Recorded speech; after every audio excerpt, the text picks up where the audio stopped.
Richard Trager,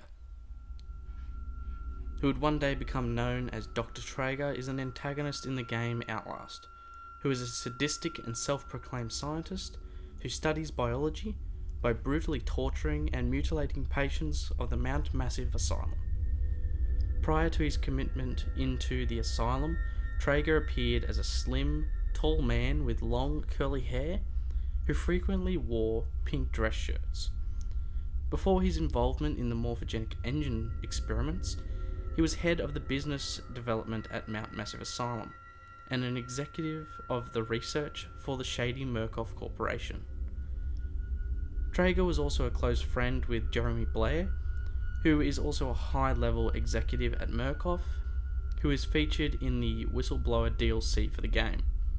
This evidence is found by the main protagonist of Whistleblower, Wayland, when he discovers a document which proves that they were companions and used to play games of golf together. Before the events that occurred at the Mount Massive Asylum, mitigation officers Pauline Gleek and Paul Marion are sent to investigate the HR complaint at the facility that led to an unknown employee leaking information about the Mount Massive Asylum and the Murkoff Corporation's wrongdoings.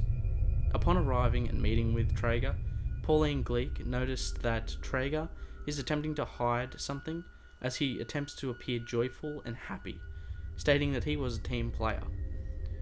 Trager begins harassing the female investigator multiple times, whilst reassuring her that his department at the project were not responsible for the recent information leaks to the public about their project. In order to procure more information, Pauline asks Trager whether the two of them should meet for dinner, to which he accepts. While at dinner, Trager explains that when he was a child, his father tried convincing him not to become a doctor, something which he resented greatly. After dinner, the two go to Trager's house, where he quite bluntly offers Pauline cocaine and Scotch whiskey, to which she declines both and opts for some red wine instead. Trager goes to retrieve a bottle, and as he does, Pauline begins to search his house. She finds Trager's internet passwords and magazine guides on how to perform surgeries, as well as a pamphlet for an abortion clinic.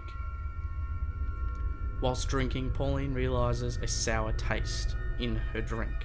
Quickly, Pauline pulls her gun on Trager and points it at his genitals, commanding him to drink the rest of the drugged wine, and shortly after, Trager passes out. Pauline then calls Marion quickly to come and pick her up from the front of Trager's house before she passes out. After leaving, with the knowledge that Trager was some sort of sexual predator, hinted to by the date rape drugs and the abortion clinic pamphlet, and even more disturbingly, the surgical magazines, the two look for a pregnant employee of Murkoff. And after a short search, they discover an employee named Michelle Haas at the source, and discover she is the source of the leaked information, revealing to the officers that Trager raped her, getting her pregnant in the process.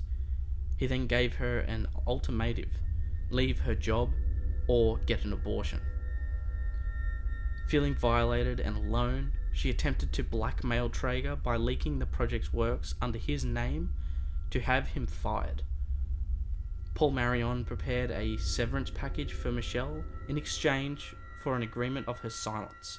This way she could keep her child and care for it while she was out of a job, whilst also keeping the Murkoff Corporation safe. Michelle went to visit Jeremy Blair with the investigators in order to revoke her security clearance, when a furious Trager stormed into the room, calling the investigators lying bitches, and stating that Michelle couldn't prove a thing. Out of blunt rage, he quickly grabbed a pair of scissors from a nearby table and viciously stabbed her in the stomach multiple times, which severely wounded her and her child. Marion attacked Trager and took him to the ground, in which caused Trager to accidentally stab himself in the leg with a pair of scissors. Pauline grabbed him by the neck, running his head against a paper shredder, ripping out long strands of his hair and scarring much of his head in the process. After these events, he is taken as an inmate and used as a test subject for the morphogenic engine project. Jeremy Blair allowed this for some reason, despite being his friend previously, most likely due to his violent actions against a pregnant woman. However, despite this, Blair appeared to enjoy the screams that came from Trager as he kicked and screamed as he was subjected to the machine, as he sadistically smiled and watched each time Trager was put into the experiment. During his exposure to the morphogenic engine, Trager's skin becomes very withered and bony. After things at the Mount Massive Asylum go sideways, Trager is able to escape his holdings and begins envisioning himself as a surgeon. And now he has a ready batch of patients in the asylum to experiment on. Unlike many of the other sadistic and mass-murdering psychopaths within the asylum, Trager appeared to have a decent grip on reality, as he operates mentally better than most of the others in the facility. This gave him the ability to better plan, think, and manipulate the other patients.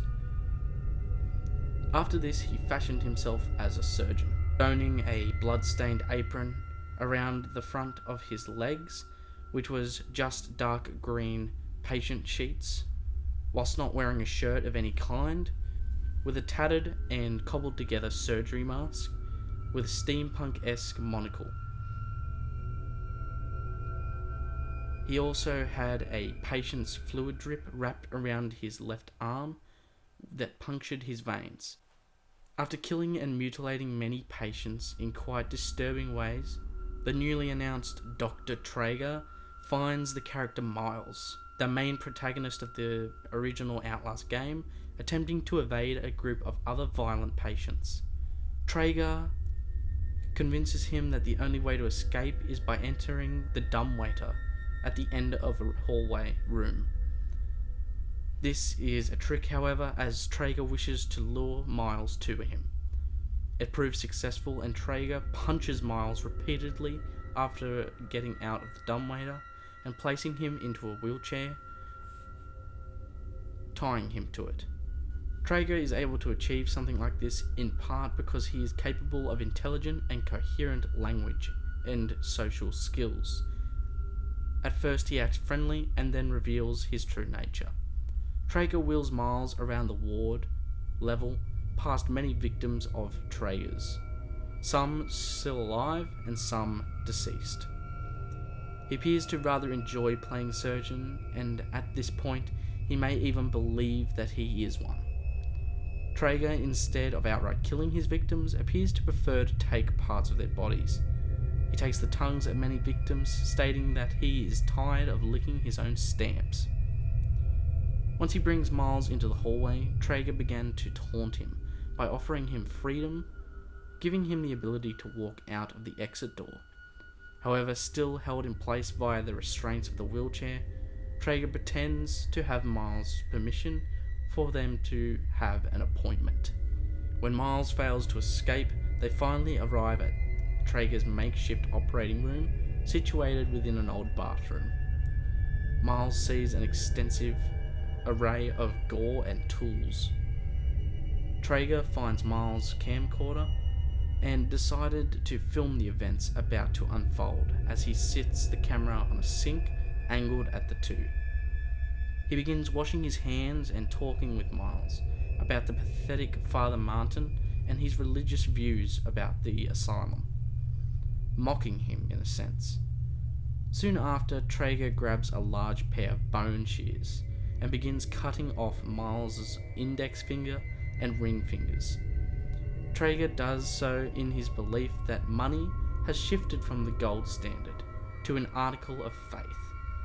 The plan to turn the consumer into the means of production is his way of thinking now.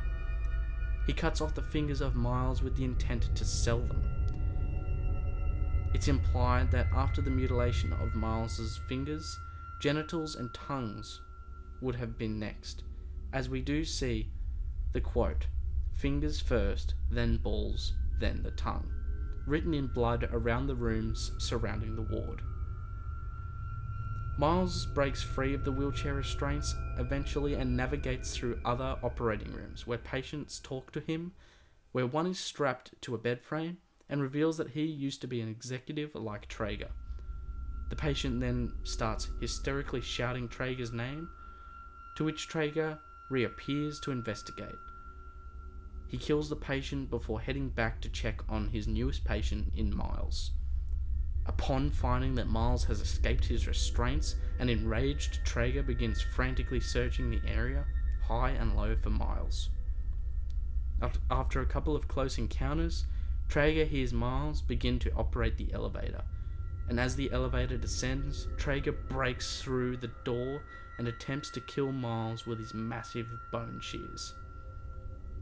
However, he neglects the situation he has put himself in. Miles is able to shove him halfway between the elevator and the floor as the elevator continues down.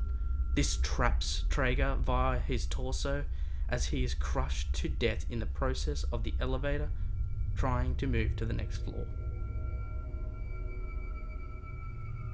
The next time Trager is seen is after the events when Wayland from Outlast Whistleblower travels past a group of Murkoff Tactical Division officers who pull his body from the elevator.